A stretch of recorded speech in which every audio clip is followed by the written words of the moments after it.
Today, I speak to my fellow colleagues on the extraordinary courage, bravery, and patriotism that the men and women in armed forces showed to the entire world yet again in the last several months in Afghanistan. Now we see plenty of evidence that they were placed in an impossible situation because of the bad judgment and leadership failures of President Biden. Despite President Biden's bad judgment, our men and women in uniform again exceeded expectations. In the process of doing their job for people that they don't even know, we lost 13 of our best who gave the ultimate sacrifice for their country, and 18 more suffered serious injuries.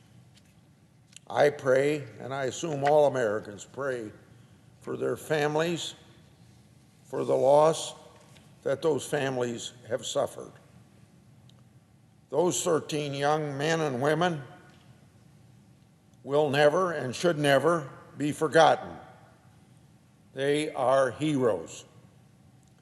This disastrous exit was entirely avoidable, which makes the loss of life even more gut-wrenching. Intelligent and honest people can disagree on whether the Americans should have left Afghanistan, but it's unthinkable that anyone could justify the manner in which this administration carried out this disaster. The Biden administration left Americans behind. This is the United States of America. We never leave our people behind. I've heard from many Iowans who are outraged by this moral failure. When he took office, President Biden arrogantly announced that America is back. Now the world is seeing America in retreat. The Russians and Red China are crowing over this comedy. I and others have compared the imagery and the perception to the fall of Saigon. But remember, in that case, we had pulled our military out before we broke our promises to the South Vietnamese military.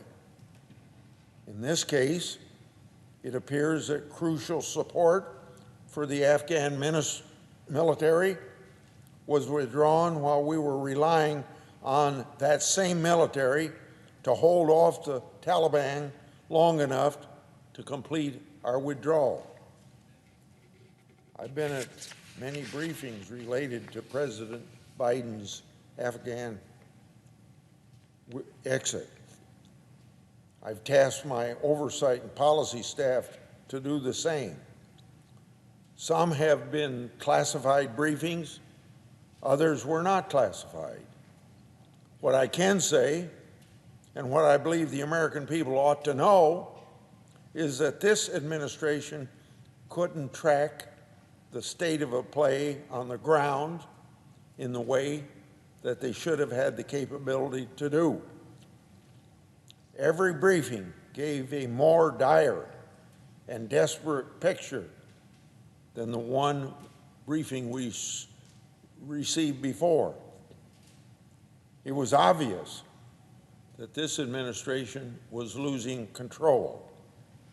Yet it was clear to me and my colleagues that the administration never sufficiently changed its posture in the region as the facts on the ground changed from bad to worse. When the administration officials were questioned about this strategy, they often publicly responded that what they were doing was based on presidential level decisions. Joe Biden owns this disastrous exit, plain and simple. But also Secretary Austin, Secretary Blinken, and General Milley are not without blame. The exit has realized the worst fears of every Afghan who, over 20 years, learned to dream of peace, and every naysayer who said, wait, and they will leave. Our enemies were right, and now we have left. The Biden administration certainly left the women of Afghanistan behind. They are once again being beaten, killed in the streets for supposed crimes such as daring to speak, wanting an education, not covering their faces, and in some cases, simply walking in public. The Biden administration, in its hasty exit, effectively armed the Taliban with advanced American military weaponry that is now being used to oppress the Afghan people. The Taliban is now patrolling our streets in Kabul in American vehicles, wearing American uniforms, and carrying American-made weapons. Some of the violent terrorists released by the Obama administration are now in the political leadership roles in this Taliban regime. Other members of the Taliban leadership have remained on the FBI's most wanted list, and they've been on that list for many years, including one with a $10 million bounty. Now, if this were a movie script, nobody would believe it. In addition to the equipment and the funds, it's crucial that we remember the human cost in Afghanistan. We lost 2,461 service members, 18 of which came from my state of Iowa. We also lost 3,846 contractors, 66,000 American military and police, 1,144 allied service members, 444 aid workers, and 72 journalists. These numbers hit home. They hit deep, and we should never forget them. These numbers also don't account for the stain on our national reputation for blatantly disregarding the welfare of the Afghan people that fought alongside us to help us accomplish our mission there. Leaving behind allies will have consequences that will affect our ability to build coalitions in the future. It will negatively impact our ability to defeat future enemies. Looking through the negatives, the heartache, and the pain that our country has suffered from this terribly executed exit, I remain hopeful. Where the Biden administration has failed, we have seen veterans and current members of our armed services filling the leadership gap.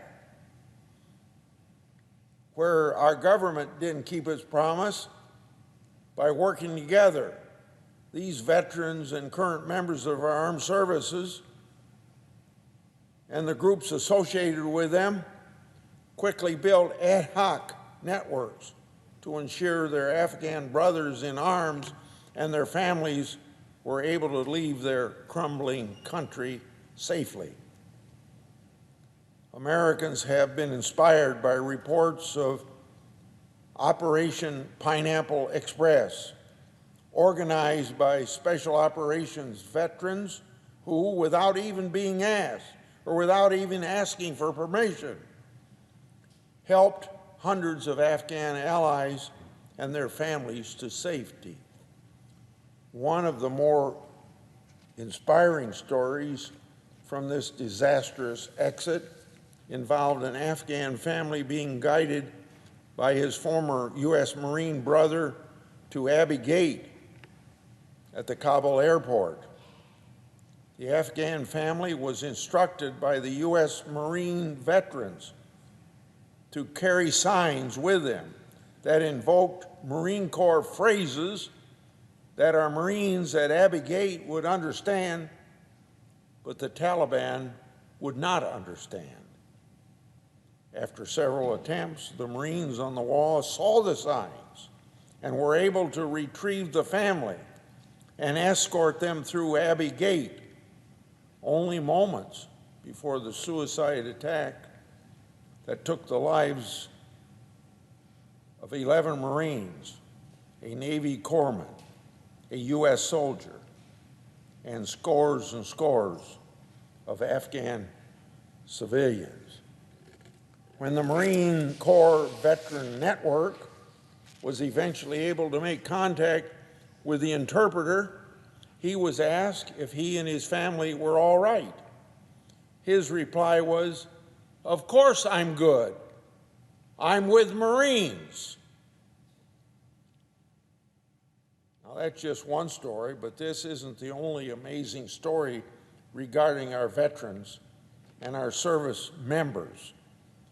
Pictures that were taken during this time show the desperation of the Afghan people. Mothers dressed desperately, throwing their children to American troops in hope that even if the parents couldn't reach safety, their children could. These pictures also show the poor hearts of these American warriors that we honor. During this 20-year conflict of our servicemen and women have never wavered in their duty to God and country, consistently showing their ability to annihilate the enemy. They defeated the Taliban, liberated the people of Afghanistan, and protected our country from further terrorist attacks for 20 years. And during their final hours in Kabul, our young warriors did something unimaginable for almost any other country's military. They injected humanity into the dark fringes of a war-torn conflict during a mass evacuation. We've seen the pictures of Marines in full battle attire, holding crying infants. We've seen our service members giving the shirts off their backs to keep children warm.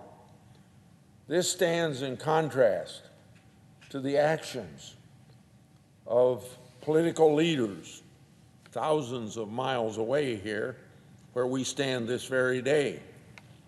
Despite the Taliban's most recent acts of barbarism, the Biden administration has begun discussing potential recognition of the Taliban as a government. The possibility of taxpayers-funded foreign aid has been dangled as a carrot to incentivize their good behavior. This is pure naivety on the part of anybody in this administration thinking about that. The Biden administration's string of foreign policy blunders has created a domino effect that Americans will feel for years to come. Afghanistan could once again become the epicenter for terrorist activities that will launch future attacks on our nation. Hopefully not another 9/11. I pray that my concerns will not become reality, but somehow I have to have fear that it will be reality. At the very least, Americans' credibility on the world stage with our allies, even with our enemies, has taken a huge hit. It's an unfortunate event that our worst fears come to life. My solace is in the knowledge that our servicemen and women continue to have the strength to overcome the failures of our own political leaders. So, to my fellow Americans, let us never forget the sacrifices of our men and women in the armed services and the sacrifices that means for protecting our freedom and security. Their service and sacrifice have been of immeasurable value.